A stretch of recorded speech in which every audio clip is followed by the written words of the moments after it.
Hey everyone, welcome back to Investing in the Web. Today, we're diving into an important question. What happens to your money and investment assets if your broker goes bankrupt? We'll cover topics like asset segregation, regulation, and investor compensation schemes to help you understand how your funds and investments are protected. Let's get started. First up is asset segregation. In Europe, brokers are required to segregate client funds and assets from their own. This means your money is held in separate accounts, typically with regulated banks, ensuring it can't be used to pay off the broker's debts. This is mandatory under European financial laws, such as MiFID II. For example, Trading 212, eToro, DEGIRO, Interactive Brokers, and others must comply with this rule when operating in Europe. This segregation adds a layer of security, ensuring your investments are protected in case the broker faces financial difficulties. Now, let's talk about transparency. Brokers listed on a stock exchange, like Interactive Brokers, listed on Nasdaq, face greater scrutiny from regulators, shareholders, and analysts. They must publish detailed financial statements quarterly, which means their operations are much more transparent. Private brokers like Trading 212 or Revolut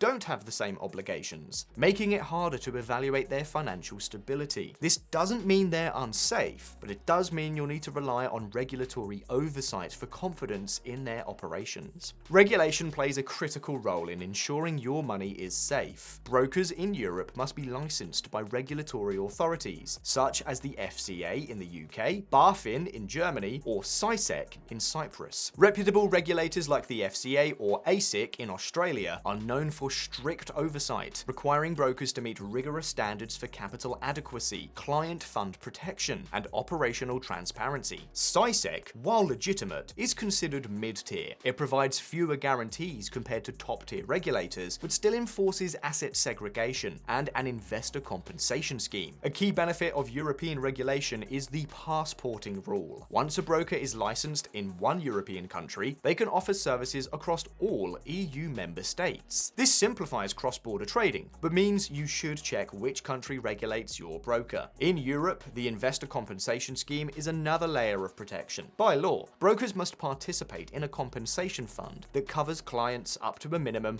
of €20,000 per customer per broker. This typically includes both cash and investments held with the broker. If the broker goes bankrupt and assets are mismanaged, this scheme steps in to reimburse you, though the €20,000 cap might not fully cover large portfolios. Again, this €20,000 is the minimum protection required by the European laws. Still, you find brokers that offer a higher protection amount. For instance, Trade Republic offers protection to your cash balance, not investment assets, up to €100,000.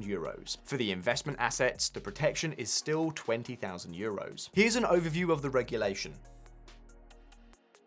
Finally, remember that the investor compensation scheme in Cyprus, for example, for CySEC regulated brokers, covers up to €20,000 per person per institution. If you have two accounts with the same broker, each with €20,000, total of €40,000, your total coverage will still only be €20,000. In contrast, if you spread your money across multiple brokers, each will have its own compensation limit. This way, you can effectively have €20,000 protection at each institution, reducing the risk of being left without coverage if one of them goes bankrupt and is unable to return your assets. While asset segregation ensures your investments are safe, there's one major caveat: accessibility. If your broker goes bankrupt, recovering your assets can take months or even years as administrators untangle the broker's accounts. During this time, your funds and investments are effectively frozen. This is why diversification, spreading your funds across multiple brokers, is a smart strategy.